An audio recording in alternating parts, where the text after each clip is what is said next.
talk to me about marathon training, because it would be your second marathon. Yes. Correct? Yes. My first marathon I ran 10 days before the shark attack with Yes. my mom. And I remember when the shark attack happened, like I thought, I'm not going to run again. I didn't have a foot. Like I knew nothing about what was coming. And even on the boat ride back from the attack, that's where my mind was, because I had just run this marathon. And I looked at the first responder on the boat and I was like, I was trying to keep myself conscious, but I was like, well, like at least I got my marathon in before this. And Wow. yeah, and he looked back at me and he was like, you're going to run another one. And it's such a powerful moment for me because he didn't let the doubt live in my mind for a second. Like I was not even back to shore. And he was like, you will run another one. That gives me chills. Right? Wow. Like, yeah. And it really is. Like at that point, I didn't have the belief in myself. I didn't even know how I was going to walk. I mean, I didn't even know I was going to live at that point. But, you know, to now think about that dream has silently lived in my mind because he kept it alive on the boat. And What's his name? Matthew. Yes, he's gonna. He's been such a great support, and he got to meet my family a few months after, which was so special. Yes, and he's amazing, and one of the many American heroes who just stepped up and saved my life. And so, you know, when I got home from Paris, I got a prosthetic blade. And that is really helpful for running because, again, without an ankle, it's pretty hard to kind of like, that's how you run. Yeah, that's literally how you push off. Yeah. So the blade helps a little bit where like you can put energy in and it returns it. But there's a lot of nuances to navigate in marathon training with a prosthetic blade that are very different from marathon training on 2 feet.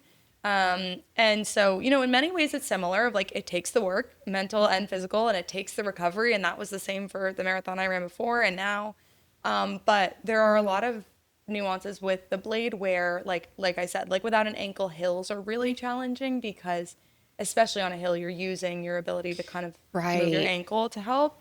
And so I find a lot of the pressure falls on my right leg on a hill.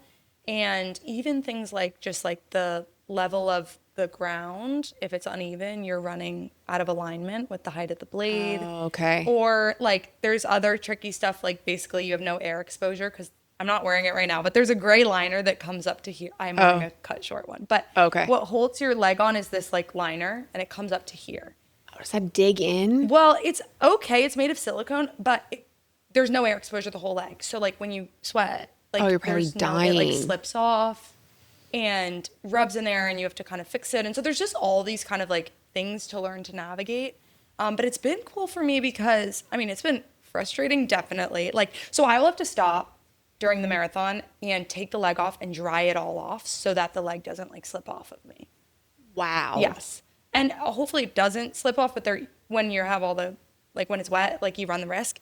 So that's frustrating, especially as like a competitive person. Yeah, you're like I'm in the like zone right now. Or Yeah, my mile pace is now going to be like 5 minutes higher on that mile because I stopped to use the leg. Are you a disc person where you rotate your wrist to look at your clock? I have a Garmin now. But but I'm like that. I'm trying to release it and be like, it's going to be such a victory to finish a marathon 2 years out from a shark attack and amputation. And I want to feel proud of that, like more than like, I don't have a time goal. I have a fundraising goal and it's a big one. Yeah. Can I ask what it is? $100,000. Yes. We have a lot of people we want to help. I want to get more young women and girls running blades so that they can run. Yeah. Too. And we have a long list of applicants and I want to be able to help. So, but it's nice because when things get tough for me in this training, which they have, and they've gotten frustrated, and it's so great to be able to come back to like, first of all, the fact that I'm running right now is a gift. The fact that I can have a running blade, right? Like not everyone can have that. And I want to give that to more people. And so recognizing like, I am so grateful that I can even be moving right now, that I'm doing something I thought I would never do again at one point, that I'm experiencing runner's high, which I thought I would never get to do, right? Like, I think the gifts within a hard moment of like, and I'm running on something that not everyone can afford.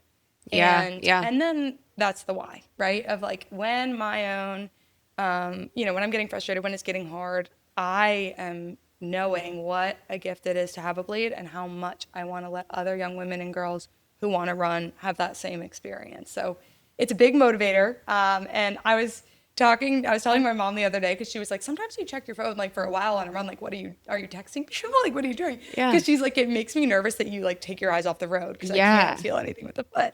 And I was telling her that sometimes when it gets hard for me, I'll go pull up the fundraising page and check out our Wow. donation because it really does keep me going. Like I Yeah. want to do it for myself. I want to do it to show the world what people with disabilities are capable of, but I want to do it to fundraise. And so it's nice to be like, right here is why. And this is what we're going to be able to give and do and help someone give back to. So I'm excited for it. We're getting close. I did my 20-mile run.